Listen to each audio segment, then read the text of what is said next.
তবে কি ইরান প্রসঙ্গে জাতিসংঘের পরমাণু সংস্থার দাবি সত্যি হলো?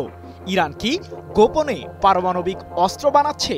কারণ দেশটির রাজধানী তেহরানের দক্ষিণ পূর্বাঞ্চলে অবস্থিত পারচিন সামরিক কমপ্লেক্সের গভীরে পারমাণবিক কর্মসূচির কাজ পুনরায় শুরু করেছে ইরান, এমন দাবি মার্কিন গবেষকদের।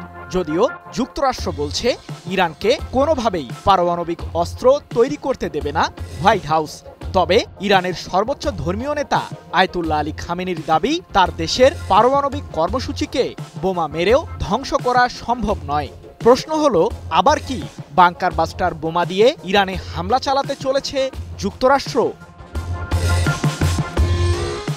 মার্কিন think tank institute for science and international সিকিউরিটির গবেষকরা দাবি করেছেন, পারচিন সামরিক কমপ্লেক্সের গভীরে, যেটি তালেগান 2 নামে পরিচিত, সেখানে আবারও পারমাণবিক কার্যক্রম শুরু করেছে ইরান। এই স্থানটিতে গত বছরের 25 অক্টোবর বিমান হামলা চালিয়েছিল ইসরায়েল। ইহুদিবাদীদের লক্ষ্য ছিল বোমা মেরে ইরানের পারমাণবিক কার্যক্রম ধ্বংস করা, কিন্তু সফল হয়নি ইসরায়েল। 21 অক্টোবর এক প্রতিবেদনে বিষয়টি নিশ্চিত করেছে যুক্তরাজ্য ভিত্তিক সংবাদ মাধ্যম ইরান ইন্টারন্যাশনাল। তবে স্থানটিতে কি ইরান পারমাণবিক অস্ত্র তৈরির কাজ করছে নাকি ভিন্ন কিছু, সে বিষয়ে নিশ্চিত নয় মার্কিনী গবেষকরা।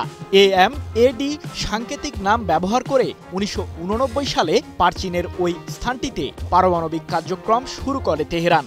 জাতিসংঘের পরমাণু সংস্থা IAEA এর দাবি, 2003 সালে AMAD প্রকল্পটি বন্ধ ঘোষণা করে ইরান সরকার। কিন্তু নতুন করে একই জায়গায় পারমাণবিক কর্মসূচি শুরু করায় উদ্বেগ জানিয়েছেন মার্কিন গবেষকরা। Institute for science and international সিকিউরিটির গবেষকরা আরও জানিয়েছেন যে বহিঃশত্রুর আক্রমণ থেকে রক্ষার জন্য তালেগান 2 এর অবকাঠামোতে এক ধরনের খিলানযুক্ত ছাদ ব্যবহার করেছে তেহরান, যেগুলো মাটি দিয়ে ঢাকা রয়েছে, যার ফলে বহিঃশত্রুর যুদ্ধবিমান স্থানটিকে শনাক্ত করতে ব্যর্থ হবে। এদিকে ইরানের ফোর্দো, নাতানস ও ইস্পাহান পারমাণবিক কেন্দ্রে যুক্তরাষ্ট্রের সাম্প্রতিক বোমা হামলার প্রতিক্রিয়া জানিয়েছেন খামেনি। এ প্রসঙ্গে তিনি বলেন, মার্কিন প্রেসিডেন্ট ডোনাল্ড ট্রাম্প গর্ব করে বলে যে যুক্তরাষ্ট্র ইরানের পারমাণবিক কর্মসূচি বোমা মেরে ধ্বংস করে দিয়েছে। ঠিক আছে, তোমরা স্বপ্ন দেখতেই থাকো। তারা আমাদের পরমাণু বিজ্ঞানীদের হত্যা করেছে, কিন্তু পারমাণবিক কর্মসূচি সংক্রান্ত জ্ঞানকে ধ্বংস করা কি সম্ভব? তবে যুক্তরাষ্ট্র যে আবারও ইরানে হামলা চালাতে পারে সে বিষয়টির ইঙ্গিত দিয়েছেন হোয়াইট হাউসের এক কর্মকর্তা। ইরানকে কোনোদিন পারমাণবিক অস্ত্র তৈরি করতে দেবে না মার্কিন প্রশাসন, এমনটি জানিয়ে ওই কর্মকর্তা ইরান ইন্টারন্যাশনালকে বলেছেন, প্রেসিডেন্ট ট্রাম্প বারবার বলছেন যে ইরানকে কোনোদিন পারমাণবিক শক্তিধর হতে দেবেন না তিনি।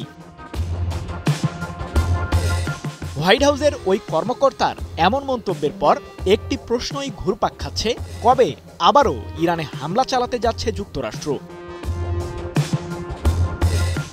আর এটা ওইটা না, কাপড় ধোয়ার একটাই সলিউশন, চাকা all in one.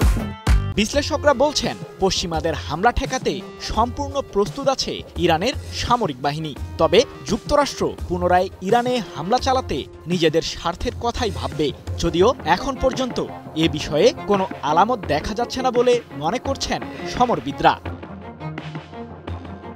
Srijan Mahmud, news 24।